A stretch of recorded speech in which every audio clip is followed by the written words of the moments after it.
네, 여러분 반갑습니다. 오늘은 레위기 11에서 13장까지 살펴보도록 하겠습니다. 오늘 본문은 사실 굉장히 뜨거운 본문이죠. 저마다 다 다른 방식으로 좀 해석하려고 하는 시도들이 많이 있는데, 한간에 보면은 그 레위기 음식법을, 특히 정결법을 그 위생적 관점이나 과학적 관점으로 풀려고 하시는 분들이 좀 더러 계신 것 같아요. 근데 이런 해석법들은 물론 나쁘지는 않은데, 이런 해석법이 우리 삶에 나쁜 영향을 주고 그러진 않으니까. 그러나 성경적이라고 보기에는 좀 무리가 있습니다. 왜냐면은 위생적이라고 하면은 정결 짐승이 더 위생적이다, 굽이 갈라진 것들이 더 위생적이다, 이런 데이터가 어디 있습니까? 그죠?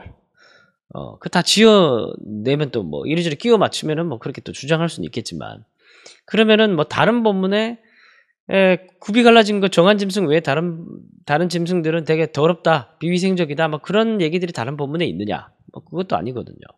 그러면 식물은 왜 빼놨느냐? 동물, 그다음에 새, 물고기 이런 것들 다 있는데 식물은 왜 없냐? 여러분, 식물이 왜 없는 줄 아십니까? 식물은 피를 흘리지 않아서 그런 거예요. 예. 이 정결법의 핵심은 피입니다. 피. 위생이 핵심이 아니라.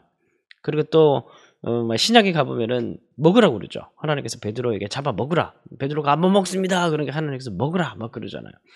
그 더럽고 위생적이지 않은 걸 왜 먹으라고 하실까요? 그때는 그럼 괜찮아진 건가요? 그러니까 이걸 레위기의 음식법을 위생적인 관점에서 풀거나 다른 것들 다 마찬가지입니다. 어떤 이제 의학적 관점에서 이걸 풀려고 하면 무리가 있어요. 성경 그 자체로 그 본래 메시지 안에서, 그 맥락 안에서 풀어야 우리는 그 성경에서 말하는 진짜 진의를 제대로 발견할 수가 있습니다. 핵심 구절은 레위기 11장 45절이에요. 45절 보시면, 나는 너희의 하나님이 되려고 너희를 애굽 땅에서 인도하여 낸 여호와라. 내가 거룩하니 너희도 거룩하라. 이게 핵심이에요. 거룩하신 하나님이 이스라엘 백성들을 건져내셔가지고 가나안 땅에 집어넣죠. 그러면서 이들을 통해서 하나님의 거룩하심이 드러내기를 원하시는 거예요. 그러니까 이 정결법이라는 것은 삶의 전도 방법인 겁니다. 얘네들이 이렇게 정결법을 지키며 살면, 정결법뿐만이 아니라 다른 율법을 지키며 살면 하나님의 거룩하심이 열방 가운데 드러나는 방편이 되는 거예요.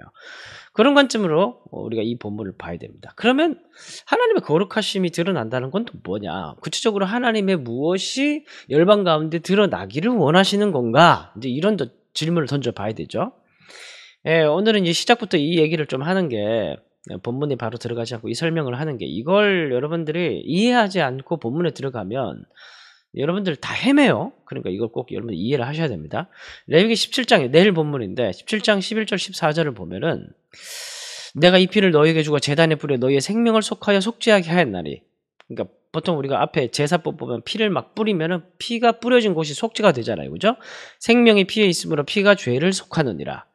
피, 생명, 이 두 가지 개념이 같은 개념이라는 거예요. 모든 생명은 그 피가 생명과 일체니라. 피, 생명, 일체 같은 거라는 거예요.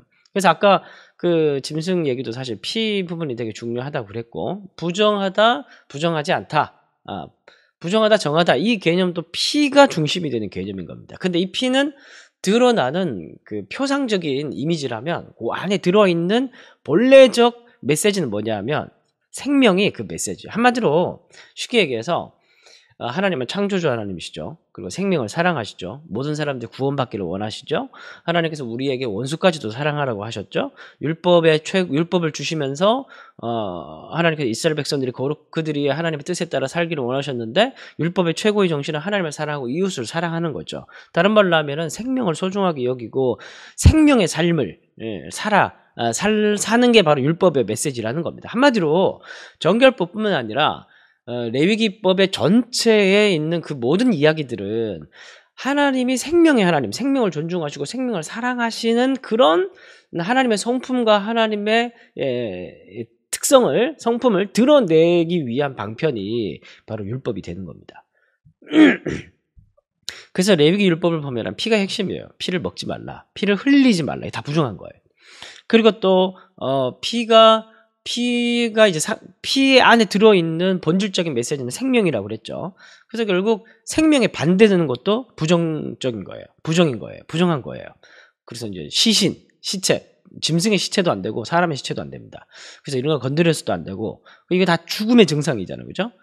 이게 죽음이잖아요. 생명에 완전 반대되는 게 죽음이잖아요.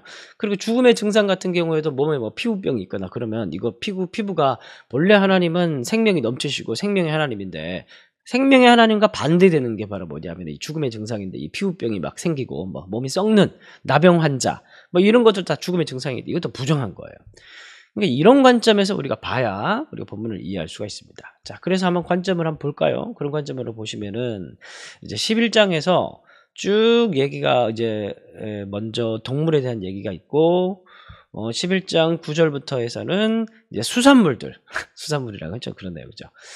물에 있는 것들 그리고 13절부터는 하늘에 있는 것들 20절부터는 땅에 기는 곤충 뭐 이런 것들입니다. 이런 것들이 이제 부정하냐 정하냐 이제 그런 얘기를 했고 그리고 이제 짐승 사체 아까 제가 말씀을 드렸듯이 짐승 사체가 24절 보시면 누구든지 이것들의 주검을 만지면 저녁까지 부정하게 된다. 이것들은 뭐냐면 짐승들이에요. 짐승들의 사체를 만지거나 닿으면 이제 부정하게 되는 겁니다. 그리고 이제 나병도 있죠. 나병도 있고 13장 가보면은 그의 피부에 나병 같은 것이 생기면 나병도 죽음의 증상이에요. 그리고 12장에 가보면 아이를 낳으면은 부정하게 된다는 게 아니라 아이를 낳을 때 쏟아낸 피 때문에 부정하게 된다는 거예요. 그래서 어떤 사람들은 여성들을 보호하기 위한 아이를 낳고 난 이후에 여성들을 보호하기 위한 그런 하나님의 장치라고 얘기를 하는데 물론 그렇게 볼 수도 있어요. 그렇게 볼 수도 있는데 그게 메인은 아니라는 거예요. 메인 메시지는 아니라는 거예요. 우리가 그런 식으로 성경을 적용하기 시작하면은 굉장히 다엉뚱하게 적용을 해버릴 수가 있기 때문에 그런 부분들은 좀 조심할 필요가 있습니다. 물론 뭐 하나님께서 이 여인들을 사랑하셔가지고 부정하다 하게 하시면서 정결의 기간을 두신 건 맞는 것 같아요. 자, 결론으로 말씀을 드리자면 그래서 결국 오늘 여러분들이 이 말씀을 읽으면서 여러분들이 적용을 해야 될 게 뭐냐면 오늘 우리 삶 가운데 그러면은 우리의 충만한 하나님께서 우리에게 주셨던 그 충만한 생명의 기운을 뺏는 것이 무엇이냐 이런 걸 좀 생각을 해봐야 되는 거예요.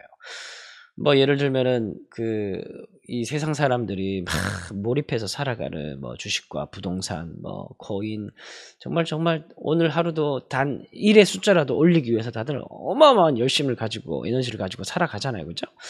근데 그렇게 한들 그 숫자가 늘어나면 우리의 생명의 기운이 충만한가?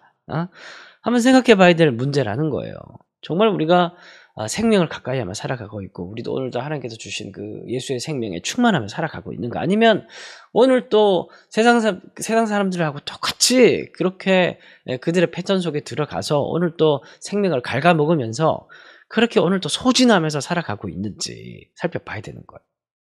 그러니까 어떤 사람이 그러더라고요. 이제 성경 미라클 모닝 너무너무 좋은데 목사님의 얼굴을 보면 너무 피곤해 보인다. 여러분 제가 피곤해 보여도 이 속에는 생명이 충만합니다. 올해 한 해 저도 미라클 모닝 하면서 매일 이렇게 말씀을 살펴보는 것 자체가 저에게 너무 충만한 거예요. 이게 뭐냐면 하나님을 가까이 하는 건 생명의 기운이 이제 들어오기 때문인 거죠. 이렇게 우리는 생명을 가까이 해야 돼요. 그리고 또 한 가지 중요한 건 뭐냐면 이제 우리는 예수님은 오히려 손에 닿는 것이 치료됐잖아요. 그죠? 그래서 혈류병 걸린 여인이 예수님을 만지니까 예수님이 부정하게 된 게 아니라 그 여인이 치료받았잖아요. 그죠? 그래서 결국 오늘 우리가 또 적용해야 될 부분은 뭐냐면 우리가 그렇게 생명의 충만함으로 말씀에 충만하고 기도로 충만하고 성령의 충만함으로 우리의 생명을 우리가 닿는 모든 곳에 전파해야 되는 거예요. 그래서 내가 손을 닿는 모든 것은 생명을 얻을 수 있어야 되는 거예요. 그러한 삶을 오늘도 지향하고 그렇게 살아가는 저와 여러분 되시길 바랍니다. 기도하겠습니다. 하나님, 오늘 또 우리에게 충만한 예수의 생명을 부어주시니 참으로 감사합니다. 내게 부어주신 이 예수의 생명, 성령의 생명을 오늘 또 나를 스쳐 지나가는 나를 만나는 모든 사람들에게 이 생명을 나눌 수 있는 그래서 내가 손 닿는 모든 것들이 다 살아나는 그런 역사를 경험하는 일상이 되도록 도와주시고 아무쪼록 하나님 부정한 것들을 손대지 않는 나의 생명을 갉아먹는 것들을 손대지 않는 멀리하는 그런 지혜를 허락하여 주옵소서. 예수님의 이름으로 기도합니다.